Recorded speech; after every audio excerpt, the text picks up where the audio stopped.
나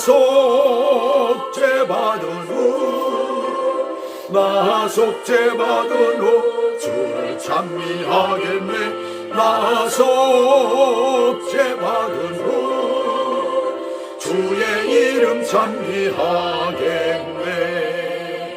나 속죄함을 받은 보혈의 공로로 내 주의 은혜 이름이 늘 평안합니다. 나 속죄받은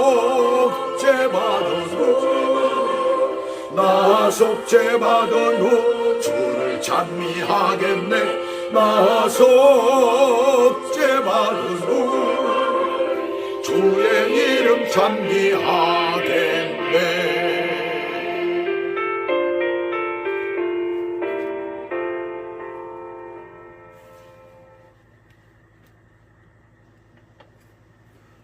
오늘 하나님의 말씀은 마태복음 21장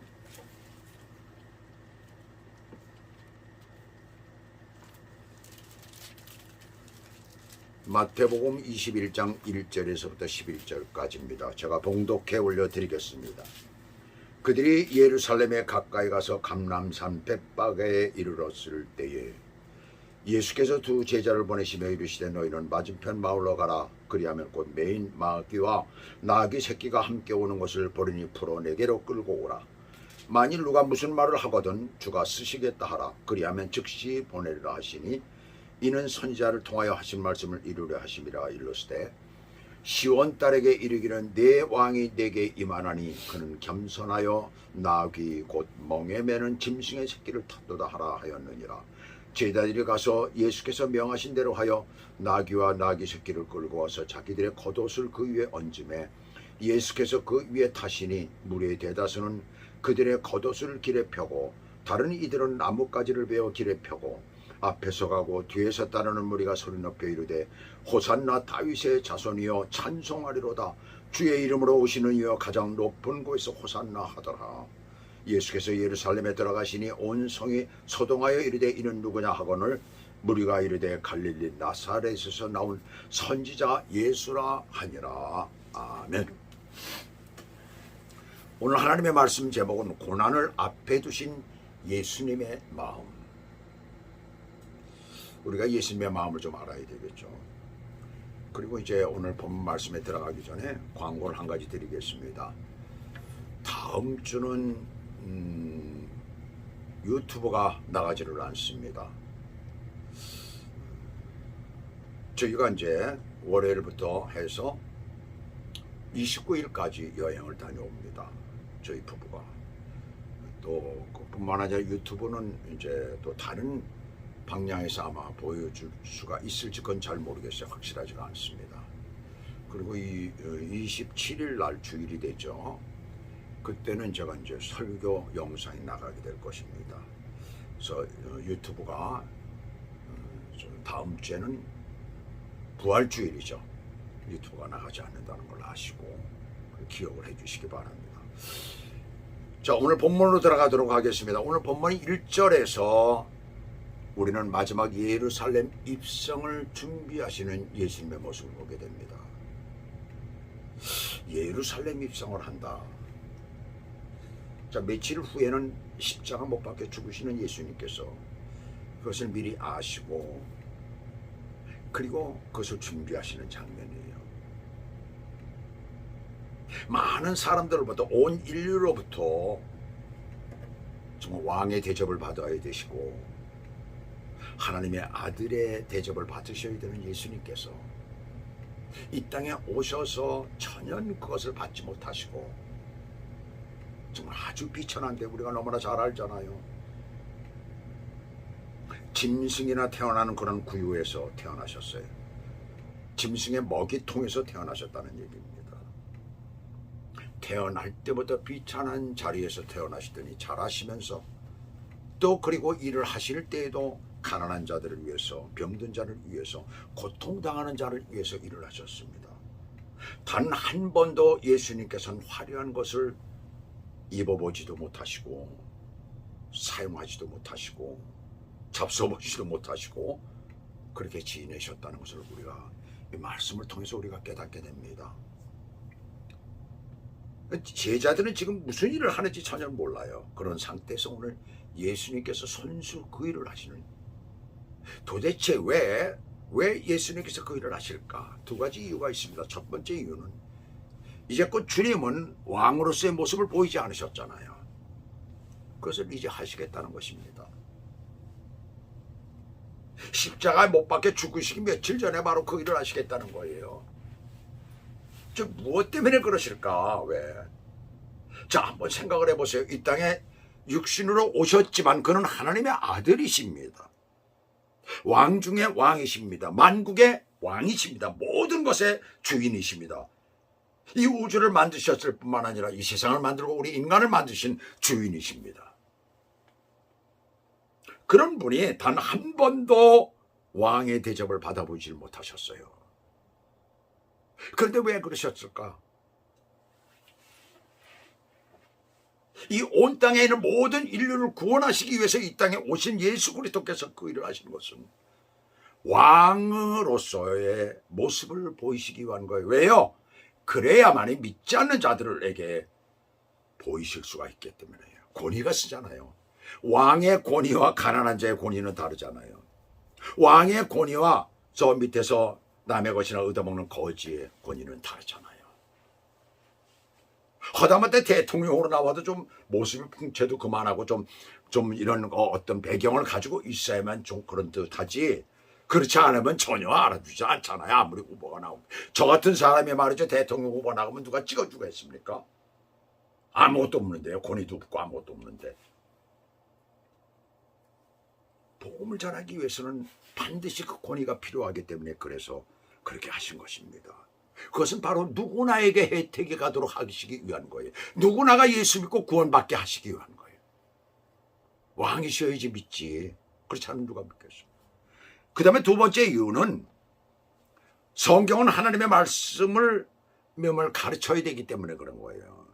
주님이 말씀하신 모든 것이 사실 그대로 이루어져야 모든 사람이 하나님의 말씀의 성경을 믿기 때문이죠. 그래서 스가랴서 9장 9절의 말씀을 인용을 했습니다. 과거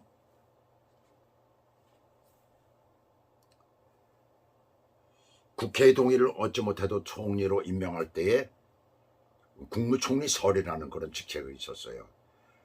그 설의 직책을 떼야만이 그래야 이제 국무총리로서 인정을 받는 거 아니에요.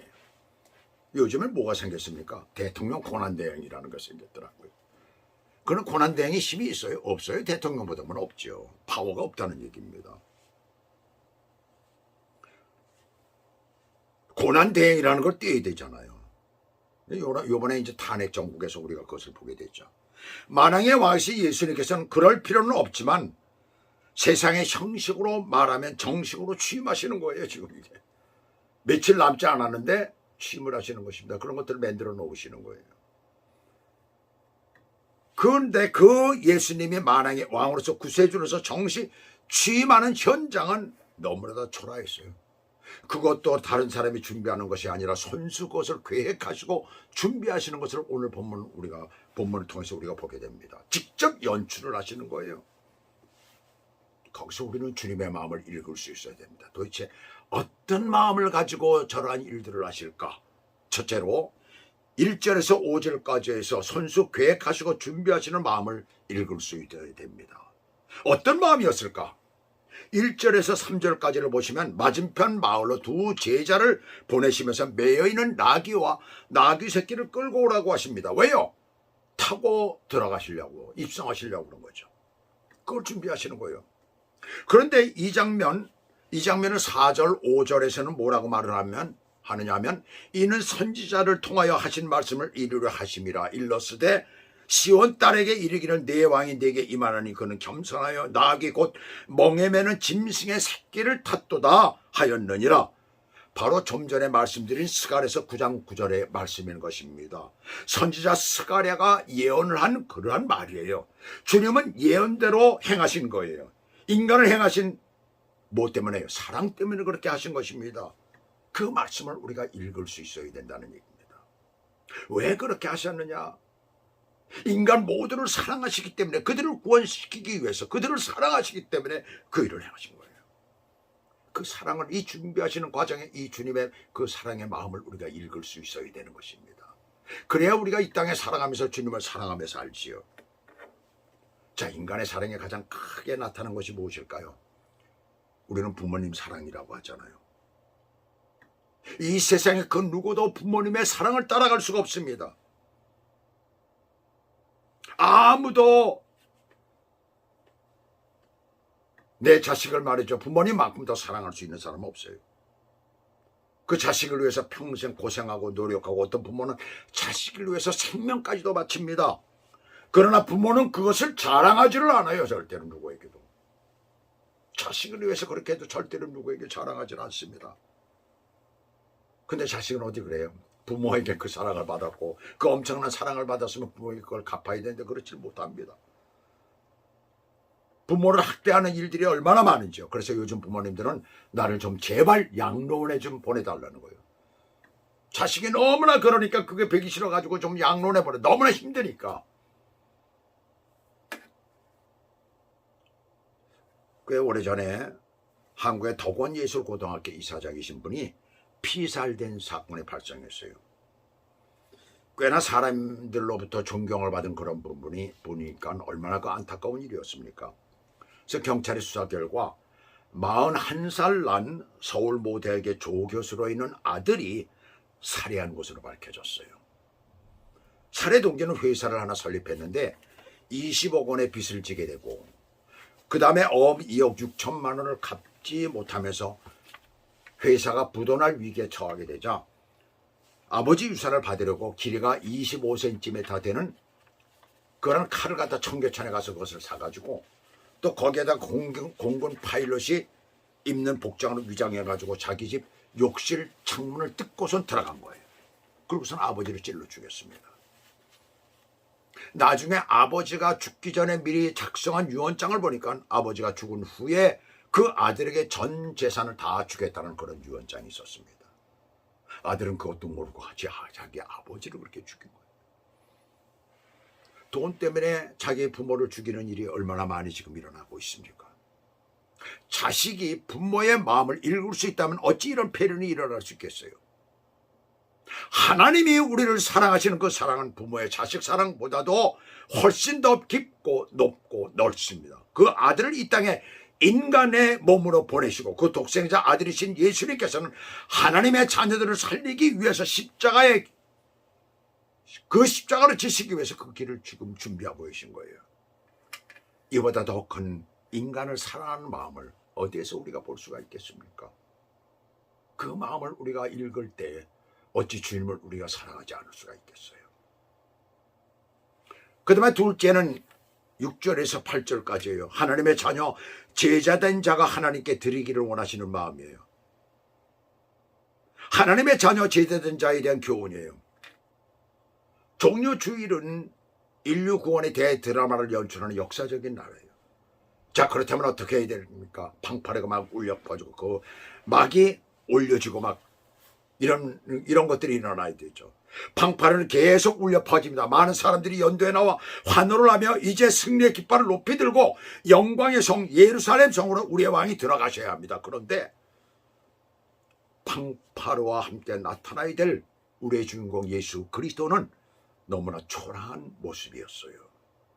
황금 투구에 황금 갑옷의 화려한 모습과 수많은 군병들을 거느릴 모습이 아닌 너무나 초라한 모습의 주님이었던 것입니다.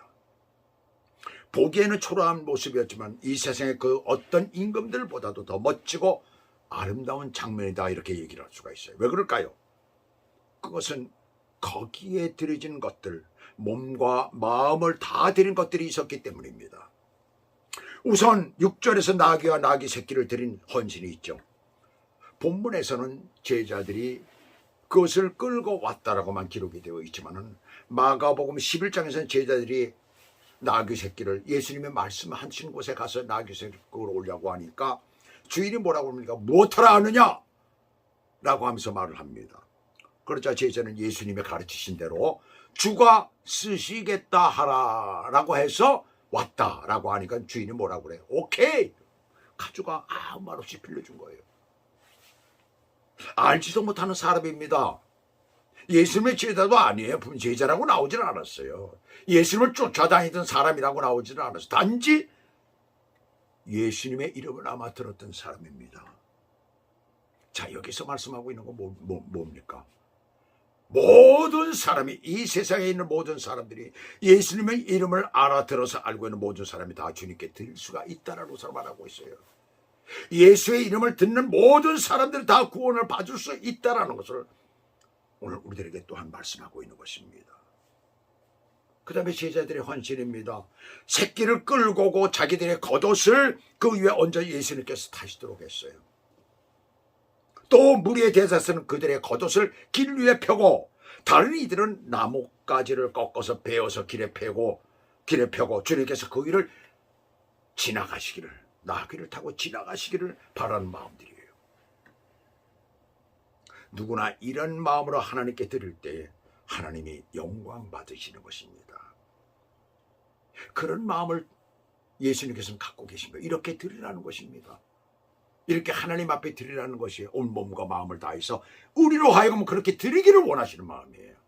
그것을 이건 퍼포먼스를 통해서 우리들에게 보여주시는 것입니다. 바로 너희들이 해야 될 것이 바로 이것이다라는 것을 말하고 있는 것입니다. 그리고 마지막 세 번째는 9절에서 11절까지예요. 앞에서 가고 뒤에서 따르며 호산나 다윗의 자손이여라고 합니다. 비논이 구원하소서라는 말이잖아요. 호산나라는 말이. 바로 구원을 바라며 하나님께 영광 돌리라는 거예요. 이 세상의 모든 사람들이 구원받기를 원하시는 예수님의 간절한 마음이에요. 그것이 바로 이 세상에 육신을 입고 오신 목적이며 모든 이들이 하나님께 영광 돌리기를 원하시는 그런 마음이에요. 구원은 모든 사람에게 다 열려져 있습니다. 예수님께서 사마리아의 수가라는 성에 이르러서 우물가에서 한 여인을 만나시지요. 그 여인과의 대화 끝에 이렇게 말씀하십니다. 요한복음 4장 14절에 보시면 내가 주는 물을 마시는 자는 영원히 목마르지 아니하리니 내가 주는 물은 그 곳에서 영생하도록 솟아나는 샘물이 되리라. 여기 참 중요한 얘기야. 가만히 보면 내가 주는 물을 마시는 자는 영원히 목마르지 아니하리니 내가 주는 물은 뭘 말하죠? 하나님의 말씀이죠. 예수 그리스도를 여기서 말씀하고 있는 것입니다.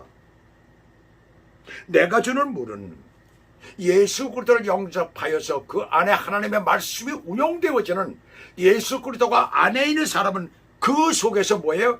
영생하도록 솟아나는 샘물이 된다는 거, 나온다는 것입니다.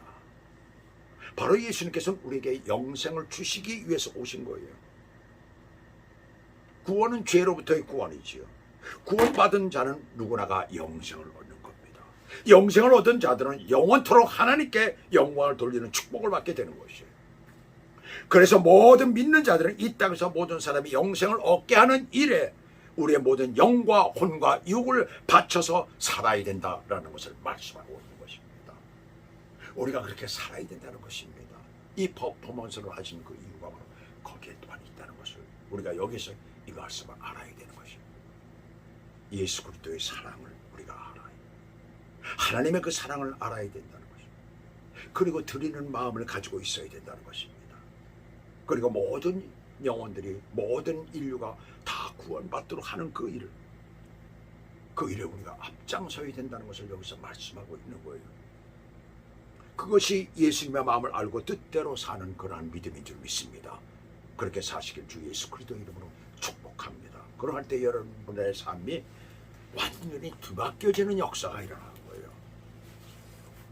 가만히 한번 보세요. 우리의 삶의 모든 부분들을. 왜 우리의 삶에 평화가 없고, 왜 우리의 삶에 되는 일이 없고, 왜 우리의 삶이 이렇게 어둡고 힘들까? 바로 그것 때문에 그렇습니다. 그런 마음으로 우리가 주님 앞에 나가서 살 때 놀라운 역사가 일어나는 것이에요. 이 종료주일에 하신 이 모든 일들은 그냥 하신 게 아니에요. 퍼포먼스가 아닙니다.